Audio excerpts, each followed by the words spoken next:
Napoleon, van Gogh, Alfred Nobel, Agatha Christie, Tony Greig, Jonty Rhodes हे सर्व वेगवेगळ्या क्षेत्रातील दिग्गज.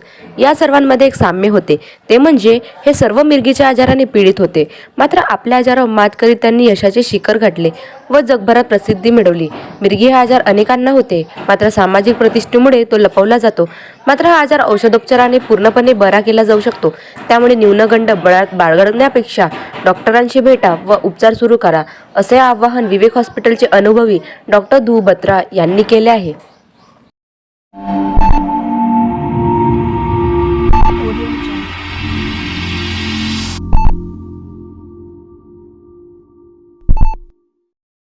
मैं डॉक्टर ध्रुव सुरेश बत्रा हूँ, न्यूरो फिजिशियन, ब्रेन स्पेशलिस्ट और epilepsy specialist Viveka hospital Nagpur में.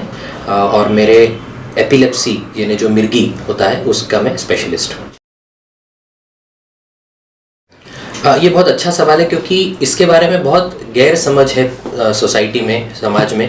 तो मैं आपको ये बता दूं कि एपिलेप्सी को बहुत नामों से जाना जाता है. मिर्गी, फिट्स, अपस्मार, इस तरह से इसे जाना जाता है. कोई कोई इसको दांत खड़ी बैठना ये भी बोल के पहचानते हैं.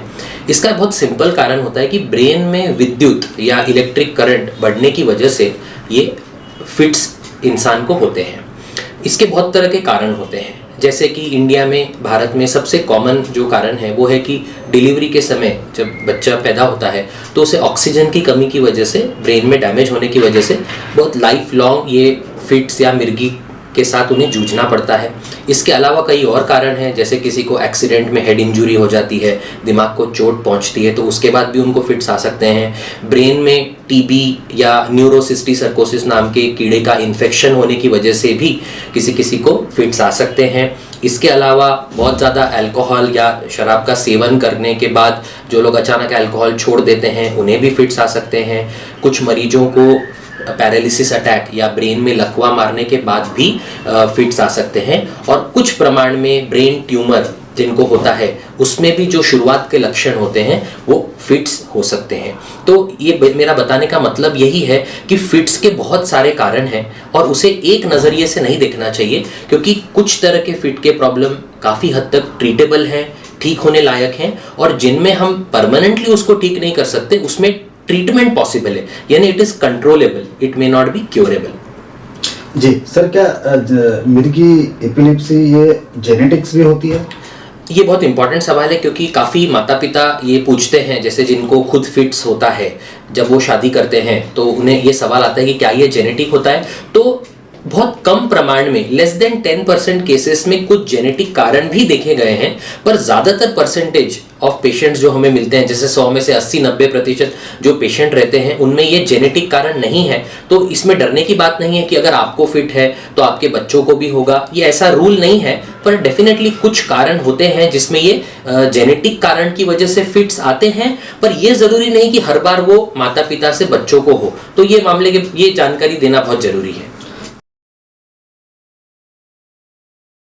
देखिए, मिर्गी जब फिट आता है किसी को, उस समय में शरीर में क्या चेंजेस आते हैं ये जानना बहुत ज़रूरी है.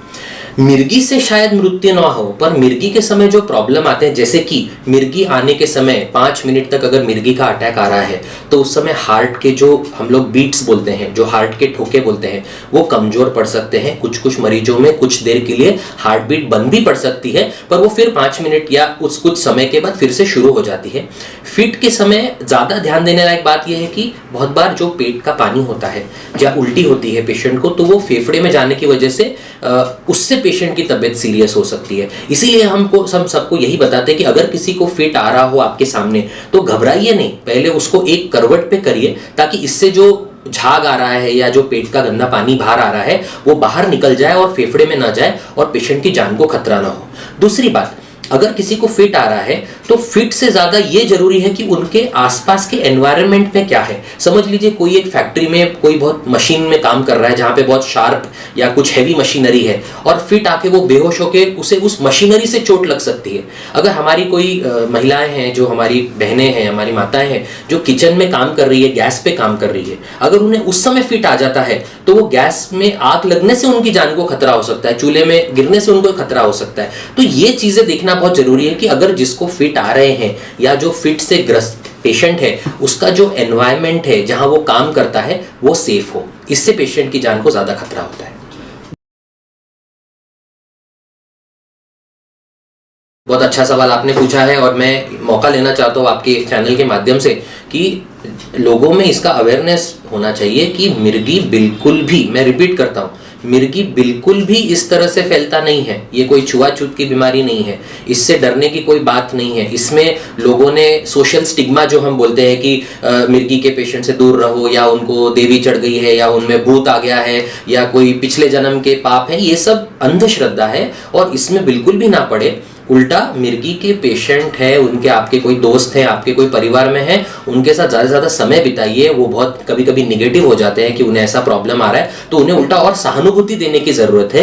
उनके साथ रहिए, उनके दोस्तों का, उनके जो परिवारजन है, जो उनके शुभ चिंतक है, उनका काम है कि वो उनसे डेली चेक करते रहें कि वो दवाई समय पे ले रहे हैं या नहीं, उनकी नींद समय पे हो रही है या नहीं, वो खाना समय पे खा रहे हैं या नहीं। ये सब कारण से भी पेशेंट को फिट की जो बीमारी है वो अच्छी तरह कंट्रोल रह सकती है, ना सिर्फ समय पे दवा लेने से, बट ये सब चीज़ों का भी ध्यान देने से उन्हें काफ़ी हद तक इस बीमारी से कंट्रोल से वो एक नॉर्मल साधारण जीवन जी सकते हैं। बहुत अच्छा सवाल आपने पूछा। बहुत बार लोगों को नहीं मालूम होता है कि कहाँ जाना है, किसे दिखाना है। देखिए, सबसे पहली बात तो ये है कि आपको पता चले कि ये फिट है या मिर्गी है।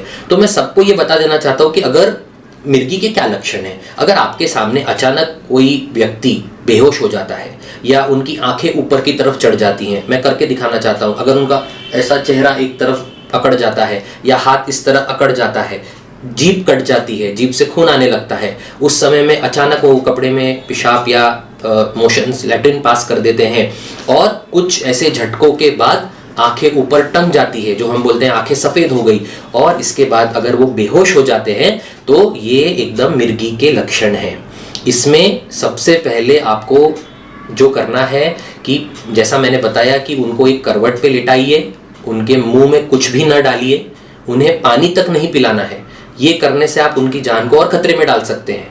मुंह में लोहे का चम्मच डालना, हाथ में प्याज पकड़वाना, मोजे जुराब सुंगाना, ये सब का कोई साइंटिफिक बेसिस नहीं है, ये अंधश्रद्धा है।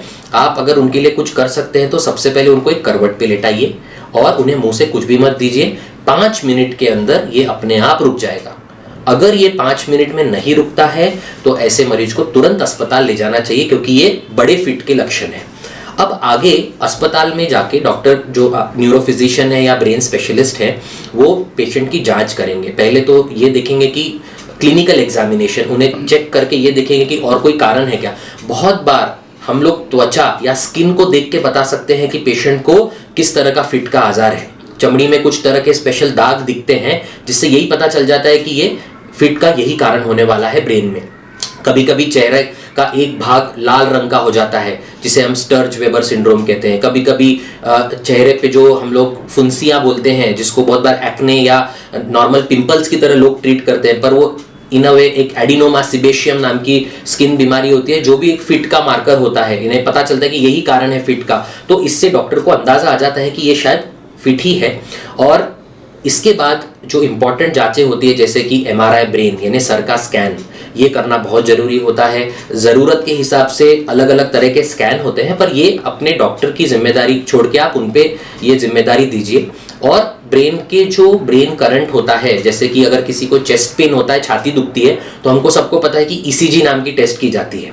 वैसे ही अगर किसी को मिर्गी के लक्षण आते हैं तो ब्रेन में तार लगा के बाहर से हम एक EEG यानी इलेक्ट्रोएन्सेफेलोग्राम नाम की एक टेस्ट करते हैं, जिससे कि पता चलता है कि ब्रेन के किस भाग में से फिट आ रहा है या विद्युत का प्रमाण ज़्यादा है और उसका क्या बेस्ट या क्या सर्वोपर उपचार है, ये हमें पता चलता है। कभी कभार कुछ स्पेशल टेस्ट करने पड़ सकते हैं, कुछ ब्लड टेस्ट या कुछ स्पेशलाइज स्कैनिंग, पर वो आपके डॉक्टर साहब या आपके जो फिजिशियन न्यूरोफिजिशियन हैं वो देख के डिसाइड करते हैं।